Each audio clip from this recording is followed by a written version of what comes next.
Sometime last year, I made a video about how working class men are harmed by patriarchy. And I said it wasn't to the same extent as women, but I talked about how, with class differences, working class men are often frustrated because they're not achieving what patriarchy has told them they're entitled to because they don't have the wealth to do it. And at the same time, their gender role has a lot of pressure on them to be the providers who have the money to take care of the spouse and children. And this caused quite a riot from some ladies in my comments. And one in particular accused me of confusing the two systems, classism versus patriarchy. And my response was, girl, we don't live under just one at a time.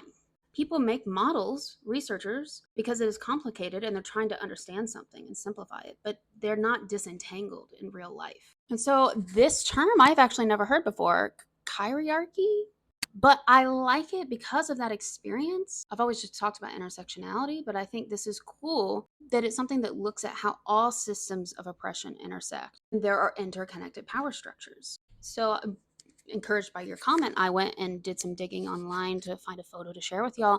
And this speechologist, who I don't know, but I thought she had the best image that I've seen, outlining all of these isms and obias. And I just love it. I thought it was so clear and more realistic, showing reality. And I was already going to make this video, but then one of my friends sent me this article this morning and asked me what I thought about it. And it was pretty much capturing the element I was talking about, the intersection of classism and patriarchy. It talks about how young men, particularly working class men, are caught in a bind because society tells them, but via their gender role, that their worth is tied to being producers, providers, achieving financial success, but the economic system we're in makes it damn near impossible. And this doesn't excuse sexism or the resistance to women taking care of ourselves, but it makes a really interesting point of saying, yes, people can point to male privilege or the patriarchy. You can note that men hold most elected offices or lead Fortune 500 companies. There are no laws dictating what men can or can't do with their bodies, and that doesn't change the fact that the kind of comfort, success, and mobility we associate with male power simply isn't available to all men, even though they've been told this. And I find it interesting they talk about all men and what's successful or not, and don't mention race in this post at all. Because in reality, you can experience gender privilege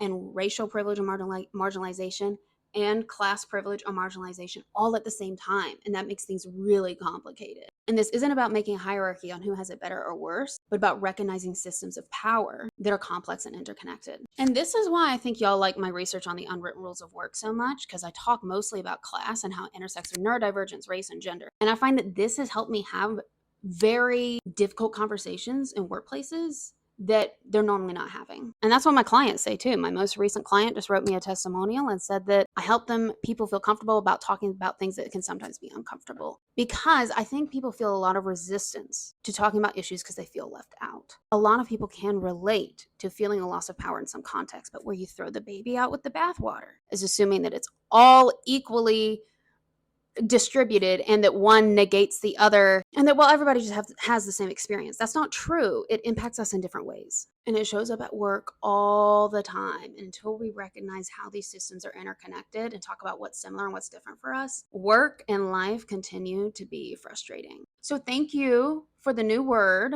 I'm going to dig into this more. And if you find this interesting, check out the blog on my website where I talk about some of this and why I distinguish between more than a ruling versus a working class, even though I understand why we talk about that. And join my mailing list in my bio. You'll get notifications about my upcoming book release and whatever the hell else I'm doing.